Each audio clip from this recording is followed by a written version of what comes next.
and welcome back to another FPL video. Today it's a 10-minute preview for game week 2 of the FPL season. So I'm going to go through absolutely everything you need to know for this week in FPL in just 10 minutes. From the best fixtures, teams to target, who to buy, captaincy and more. We've got it all today, so stick around.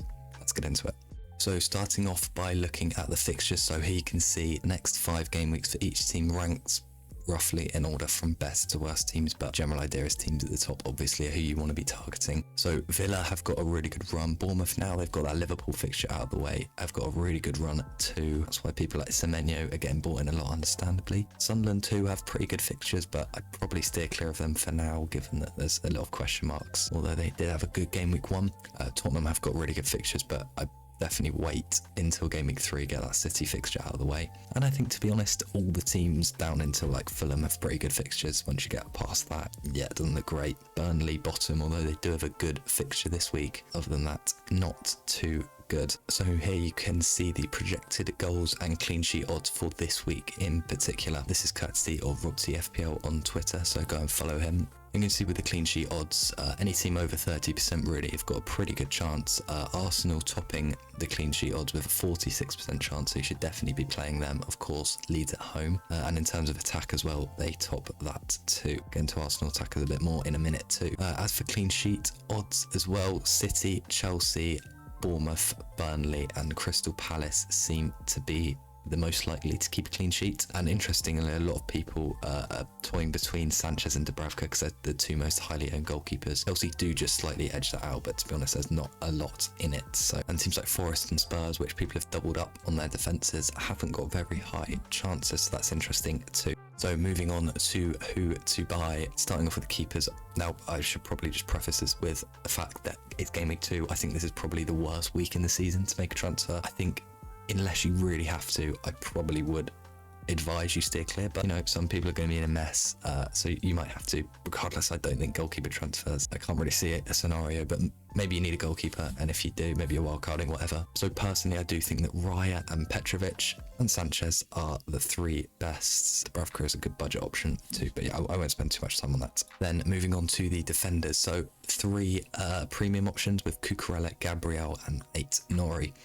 All 3 of them kept clean sheets in the opening week. And Nori also got defensive contributions too, which is a good sign, but the Pep Roulette is always going to be a thing. So you can never be 100% sure, but it looks like Nori is going to play most games. And the fixtures aren't too bad either. Cucurella I really like. I wasn't too sure of him at the start of the season for that price, but it does look, with the areas he's getting into, that he is probably going to be worth that price. Gabriel as well, although Saliba did actually get defensive contributions and Gabriel didn't, I would still probably, there's not a lot in it, but I'd probably still just go Gabriel over Saliba, because over the season I don't see Arsenal getting many defensive contributions across that back line, considering they're going to dominate games mostly. Then I've got Daniel Munoz. This could be any Palace defender. I think there's some good options there. Lacroix for 0.5 million cheaper and Richards for 1 million cheaper are all good options, but I've gone for Munoz here. The more expensive option, the more attacking option, and yeah, I think he's good option with good fixtures too, but I'd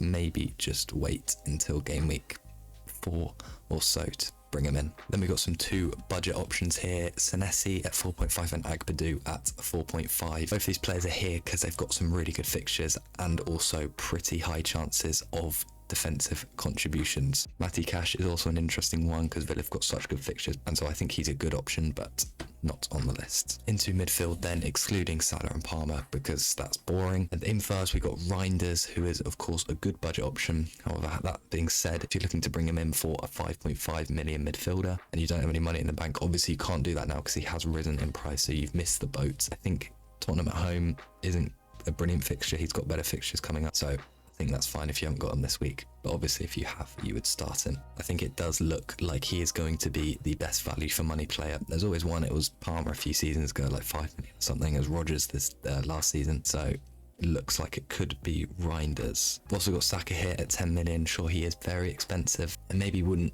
suggest bringing him in. Someone like Palmer, I know Palmer didn't look too good, but regardless, probably wouldn't do that. But over the next 6 games, Saka is one of the players expected to get the most points in FPL, so he's a really good pick, especially for next week too.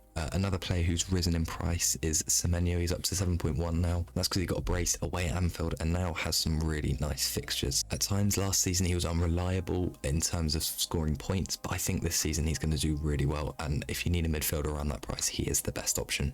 A similar price to Rodgers at 7 million. People are taking him out because for some reason they get really impatient after 1 week, but I think he's a great option with some good fixtures coming up. Rodgers is definitely a good option. I've also got Kudus in here, although City away is a really tough fixture. After that he's got good fixtures and of course did well in Game Week 1, although it was only Burnley. Another budget option in Anderson at 5.5. I think the fact that people are going from Anderson to Reinders to me is kind of crazy because all we've got to go off of is 1 week, and because Reinders did so well, it kind of outshone Anderson. If Reinders had a blank, we'd probably be talking about Anderson in the same way we are Reinders, because he put in a really good performance and he's now got some good fixtures too. If you've got Anderson, definitely hold him, and if you're looking for a 5.5 and you can't afford Reinders now, Anderson isn't a terrible option.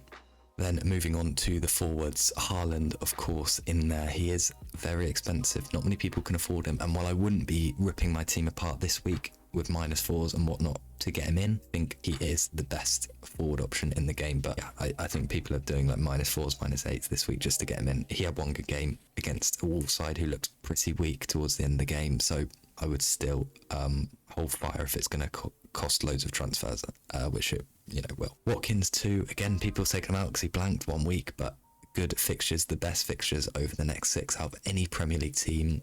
Good option. Mateta at 7.5. I've got him slightly above Chris Wood. I think that's just because Wood was probably playing a weaker opposition, and although Mateta blanked, I think I can see Mateta performing better over the next few weeks. Strand Larsen in at 6.5, a good budget option. A lot of people went for him Game Week 1, and although he blanked, I think that was expected against Man City, and I think at the start of the game, Wolves played really well, and Strand Larsen could have easily got on the score sheet, so especially with games like Everton, Leeds coming up, I think, yeah, that's a good pick.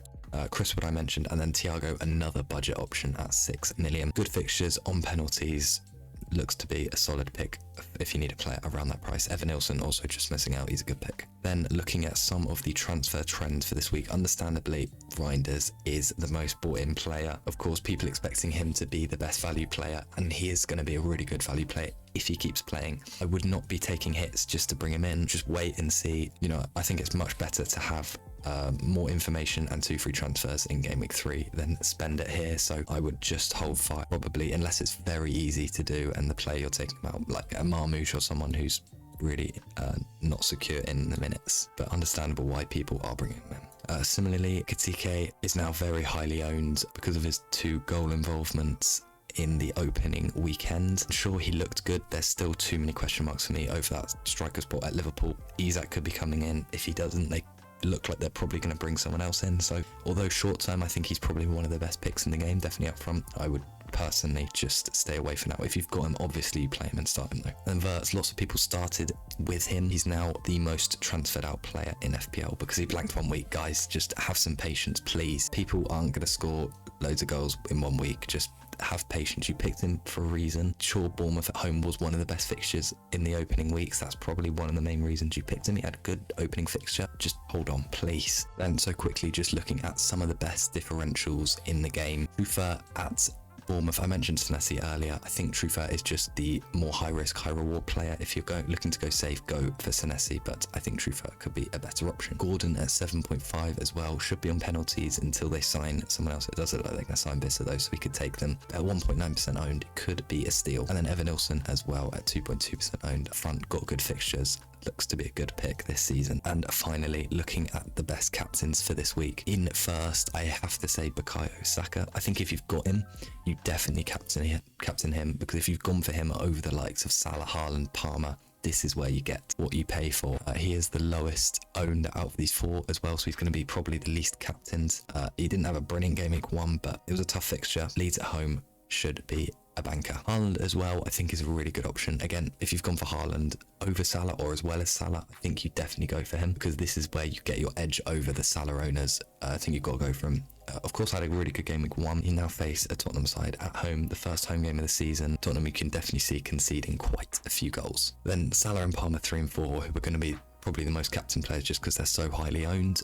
There's not a lot between these two. I'm slightly edging Salah just because he had a better game week 1. There are definitely some question marks that people have over Palmer, you know, with his positioning. I don't think, honestly, it's all down to his positioning. People are making out like he's not performing just because of where he's playing. I think Maresca probably would have figured out if that was the problem, but look, it could be. And so I think there's maybe too many question marks. Although he's got the better fixture, Salah is the better player. He's the better pick in FPL, so I'm going to go for him. A couple differential options in Ollie Watkins and Gyökeres too you could look at, but those are the 4 I'd be really looking at if you want to play it safe. So there you have it. Thanks for watching. Hope you do well in game week 2. Let me know what you think in the comments. Thanks for watching. Goodbye.